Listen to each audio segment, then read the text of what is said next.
Hello, as we come now to the third Sunday of the year, and you will remember that our guide for the gospel throughout this year, outside of the special seasons, will be the writer Luke.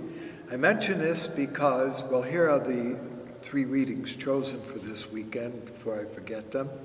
The first comes from the book of Nehemiah, chapter 8, verses 2 through 4a, verses 5 and 6, verses 8 through 10. So there's a little bit of editing, obviously, have gone with regard to this reading. The second reading again brings us to Paul's first letter to the Corinthians, chapter 12, verses 12 through 30.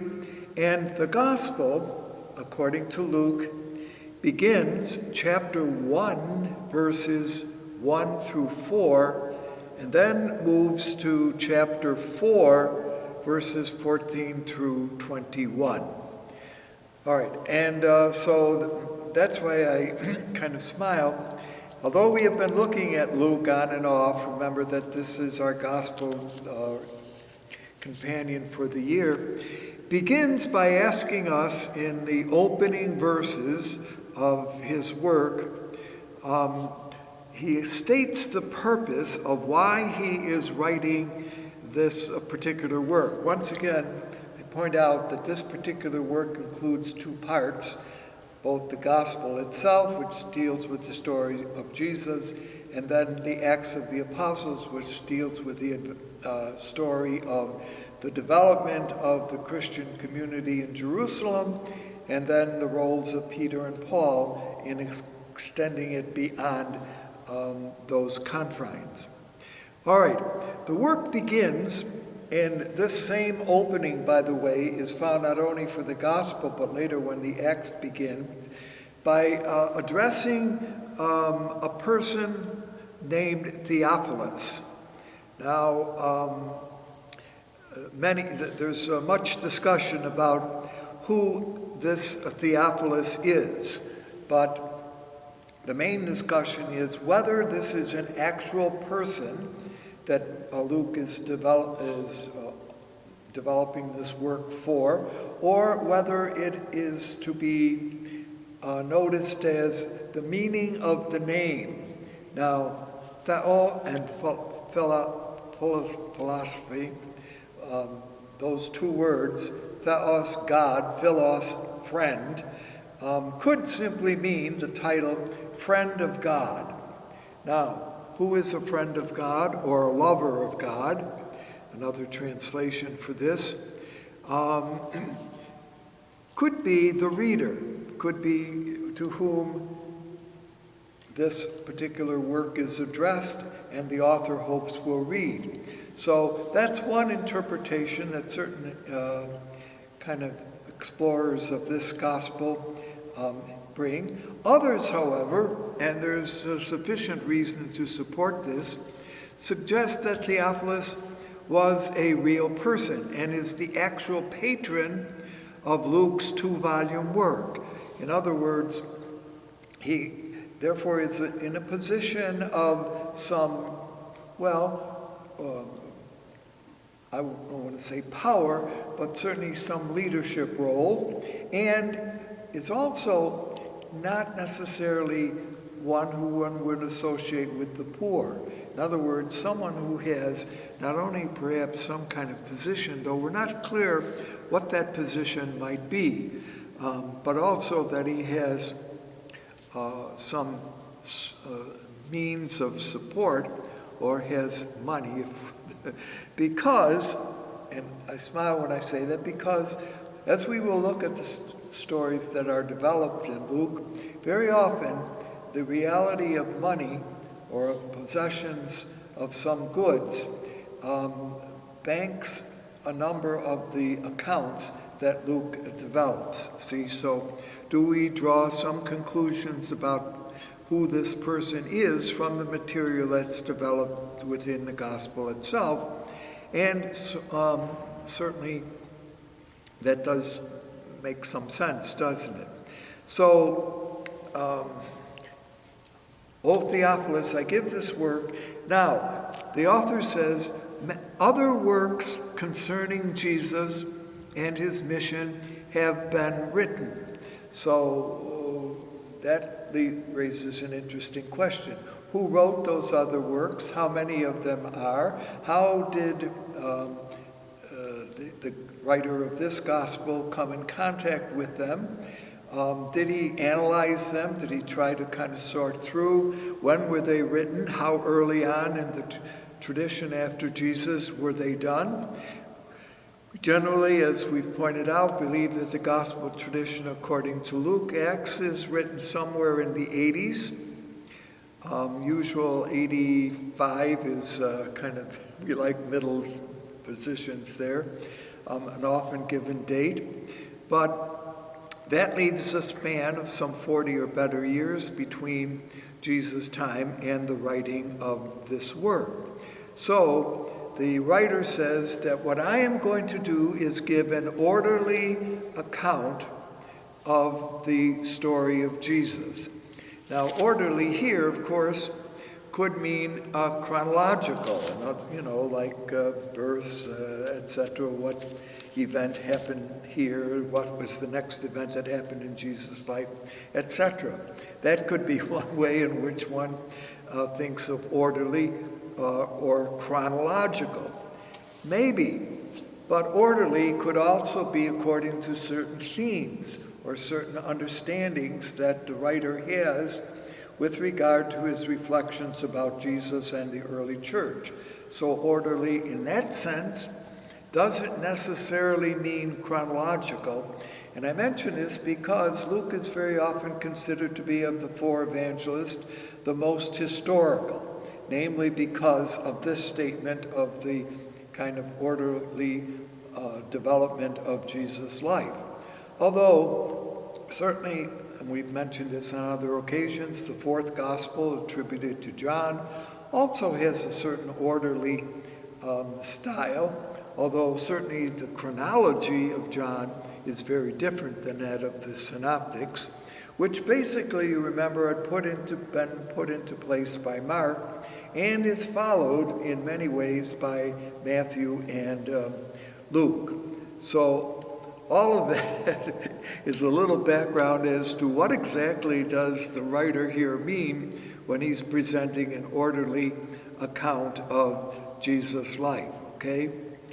Now, we do presume, and it's a presumption, and it's not necessarily wrong, that he means here to have a certain chronology that is in place. And it's interesting because as we move to the section that we're looking at this time, in chapter 4, it pictures Jesus as the line opens, as returning to Nazareth, to his hometown. Now, in the gospel tradition according to Matthew and Mark, Jesus has, before he returns to to Nazareth, chosen for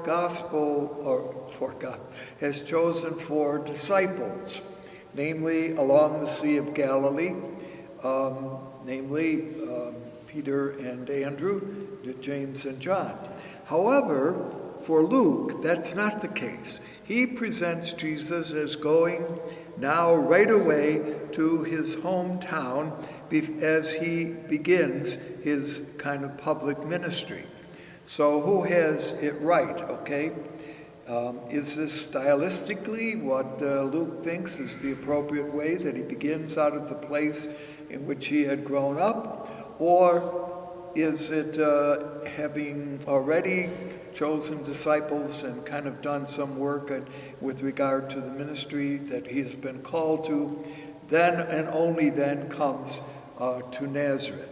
So I point this out as one of the differences that certainly we find in this gospel, and why he is given sometimes the credit for a more orderly or chronological story of Jesus. Now, what sources has the author consulted? Would they be written sources? If they are, we don't have really any evidence of them. Would they be oral sources? In other words, stories that have been told and were continually being told and passed on since the time of Jesus, and somehow the author has come in contact with those stories and has written them down. Now, that's an interesting point also with regard to, and remembering that the Gospels are, all four of them, but particularly Luke and John, literary works. In other words, the author is familiar with, and this is why we believe this author also is familiar with the Hellenic culture, Hellenistic writings, namely of the Greeks, and therefore may also have in mind, and this is one of the theories that we have often noticed, meant this gospel to be not only written for believing communities who come out of a Hebraic background, but also for non-Hebrews, for what they would call the Gentile world, what we would call the non-Jewish believing communities. So therefore it gives to this gospel a more universal message, although certainly the other gospels also can be and are considered to have a universal understanding with regard to the teaching that Jesus has. So again, all of that perhaps is a little bit of a background as to why the opening 4 verses of Luke are given for our consideration this time. The author, however, here explicitly admits that he is not an eyewitness by stating that this word was handed down to us. Now, handing down, and again, this is the point that I hope we've been making here, talks about a tradition of some authoritative material or authoritative tradition that he is familiar with, and we've noticed how that might have been the case. He also has a kind of literary style to it, and that raises the question, as we will hear in the reading this time, that when Jesus is in the synagogue and is teaching, they hand the scroll to Jesus. Jesus takes the scroll, opens it, goes through it to the section that he wants to quote, which will be a quote from the prophet Isaiah. Now, if that is the ability that Jesus has, then the supposition might well be that Jesus knows how to read and even write. All right, now we've noticed on other occasions the ability to read and write was not something that many people had. In fact, the ability not to know how to read or write doesn't mean that you're not knowledgeable, doesn't mean that you're dumb. It simply means that you didn't have this ability or need this ability in order to live your life. But if Jesus is able to kind of move through a scroll, come to the section that he wants to talk about, then the supposition might be that Jesus could read and write. Now, how did he learn this? When did he learn this? Did he learn it? He must have learned it while he was growing up.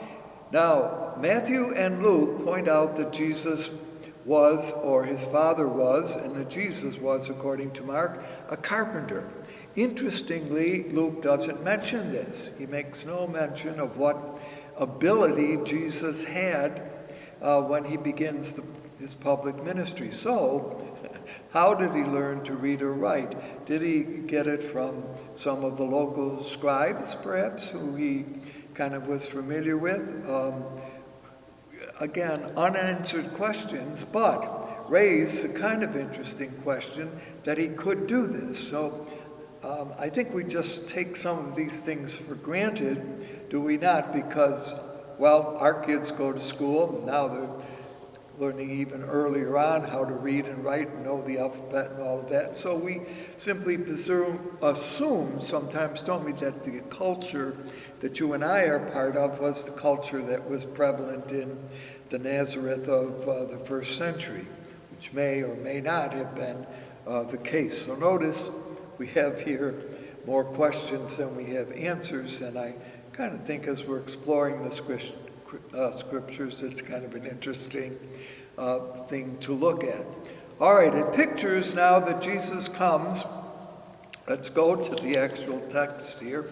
That Jesus comes to his hometown of Nazareth, and it is here that, according to Luke, the true beginning of Jesus' public ministry begins.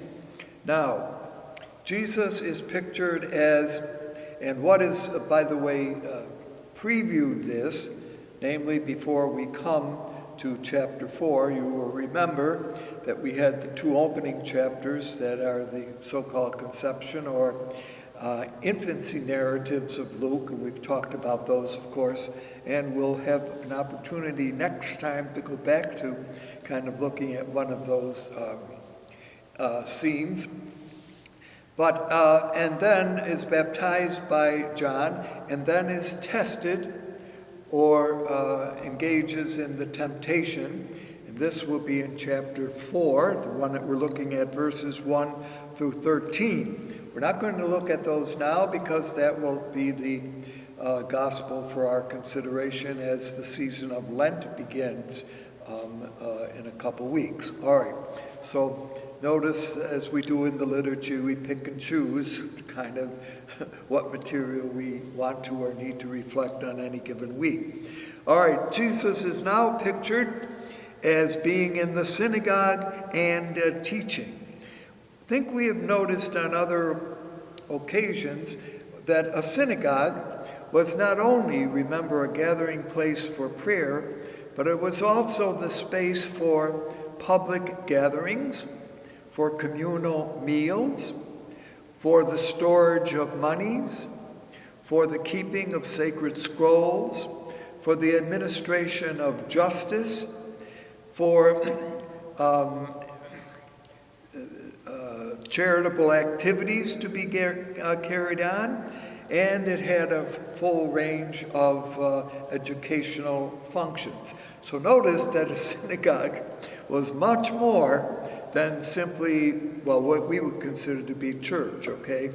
A place of prayer. It had all of those kind of things, and that's why Jesus is pictured as being in the synagogue in Jerusalem. Earlier on, I may have mentioned that by the time of Jesus, synagogues actually probably were buildings, okay?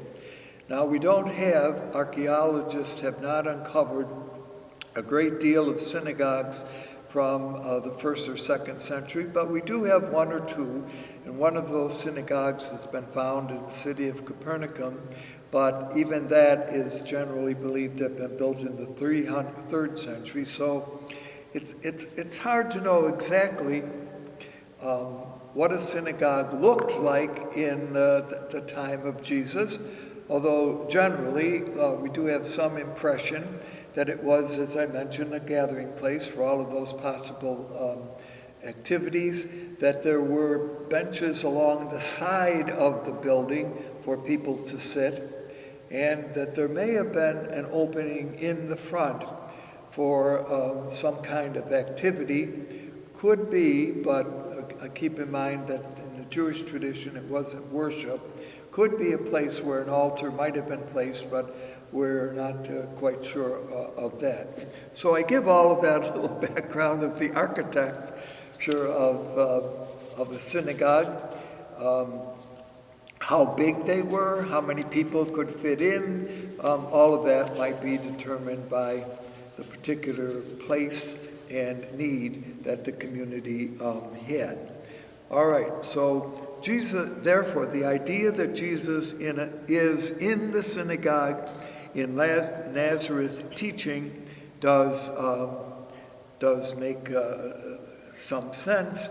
And we also, when we come to Acts, keep in mind that Luke Acts are always connected, that we will find Paul and his companions as they travel around teaching, going to the local Jewish synagogue, and there engaging in teaching and proclaiming the good news of Jesus as the Savior. So all of that, a little bit of a background. Now, what is mentioned here is that now Jesus is teaching. What's the difference between teaching and preaching? Well, sometimes that's not so easy to distinguish, but certainly Jesus is pictured as teaching. Again, where does he get all of this knowledge? Well, he is inspired and called by God, but we don't know. But we do know his ability to recognize Isaiah. And the writer, or is it Luke, pictures Jesus as quoting the prophet Isaiah. This would be from the latter part of the Isaiah work, somewhere around the section 61, which would be the third part of the writing of Isaiah. You remember I pointed out on a number of occasions that the work of Isaiah has three distinctive sections, and this would be the third part, the latter part, which runs from chapters 56 through 66. So this would be 61. And Isaiah talks about what the Messiah will do, that the blind will see, the deaf will hear, etc., etc. And Luke adds something that is not there in Isaiah, that he will let the oppressed go free. Now, this does occur in another section of Isaiah, but not in this particular section. I know you're all concerned about all of that. But the idea here is that in quoting Isaiah as the messenger, as the prophet of the new time, it is applied to Jesus. He is the one now, according to Luke, or according to Jesus himself, as he is saying this. Notice that after he reads this, he rolls up the scroll, hands it back to whoever the guy is in charge of the synagogue, and says, "This day, today, this prophecy is fulfilled in your hearing." Also notice, in passing, that this teaching of Jesus takes place on the Sabbath day. And for the Jewish tradition, of course, to keep holy the Sabbath is certainly one of the important rules or kind of ways of Israel. So what that would assume is that there would be a significant group gathered on that particular day as Jesus was teaching. Now we can smile and say, well, it was all of the community of Nazareth that were gathered for the Sabbath. Might be. There weren't like different Sabbath celebrations on a given day, like in some of the parishes, particularly in the Catholic community, in which there would be a choice of masses that they could go to. In that time, no, there was one. You either went to it or you didn't, but there weren't options like that. Aren't you glad that you live when you did, okay, or when you are? All right. So all of this, and the crowds, the group, say this is wonderful. Here, there is a positive reception of the message that Jesus gives. Now, the primary function here is Jesus' proclamation, announcing, as I mentioned, liberty, release, healing, and a year of the Lord. Now, there has been some reflection on this. The year of the Lord may recall an understanding that appears in the book of Leviticus, namely what is known as the Jubilee year. Now, the Jubilee year, and we may have mentioned this on other occasions, but it was going to be a wonderful time in which all debts would be set free. Land that had been forfeited would be returned to the original owners. When those imprisoned because of financial adversity would be set free. It would be a time of regret for those who would lose some of their wealth and power in the forthcoming economic redistribution. Now, wouldn't that be a wonderful thought? That would happen every 50 years. But we're not sure of whether this ever really happened. But I mention all of this because, again, the practicality of Luke is that something has to do with real goods, real possession, real money. All right? So, is this what is the year of the Lord that Jesus proclaims? And that would be a kind of wonderful opportunity for the Nazarenes to rejoice. All right, the gospel ends there and will be picked up in the fourth Sunday of the year, but because of various circumstances, next time will not be for the Catholic community the fourth Sunday, but the fourth Sunday, and just in because we're celebrating another feast next week, but the fourth Sunday picks up in verses 16 through 30, where the hometown Nazarenes now react negatively to what Jesus has said. And there would be kind of, where does he come from? Who does he think he is? And just to finish this off very quickly, because we will not have an opportunity to look at this, they get so perturbed with Jesus that they take him to the brow of the hill on which Nazareth was built and are going to toss him over. But Jesus kind of just turns and walks through and goes away. Now, I smile because there is really no hill that Nazareth is built on, but it makes for a good literary story to be able to throw someone over, doesn't it? Okay? And he walks away. All right, that part we will not hear this time, but I do just mention that it's interesting. The first part, positive, wonderful. Second part, no, not from this kid, not from this Nazarene. So, isn't that like human nature? Well, I'm not a psychologist, so I won't go into that. Finally, just in passing, the first reading comes from the book of Nehemiah, was a layman appointed by the king to restore the city of Jerusalem and Judea when they returned from what was known as the Babylonian exile, the Persian. And this was in the year 537 before the common time. So Nehemiah is charged by the Persian king to rebuild Jerusalem because he wants to kind of make sure that they will be loyal to the Persians. And if he does this, then certainly they will say, what a wonderful leader he is. Nehemiah has working under him a priest known as Ezra. And he is well versed in the Torah and the law, and the law is read outside the temple walls. There will be no sacrifices there.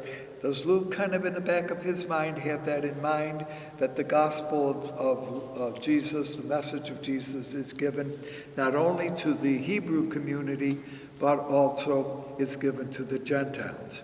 Now, there's a number of issues that are raised here. We don't have the opportunity this time to look at that. We will, as the year goes on, have a time to come back to look at this. But isn't this kind of wonderful that a layperson is kind of responsible for the restoration of Jerusalem, and thus places in the tradition the possibility of a Messiah. Keep in mind that the first reading is often chosen in some way to offer a reflection on the gospel itself. Hopefully we will be able to, on another occasion, to look at the message of Paul in the first letter to the Corinthians. But basically Paul is arguing here, as he does throughout those sections that we get, for a unity of Christians, unity of Corinthians. Stop fighting with one another and let's all try to get together.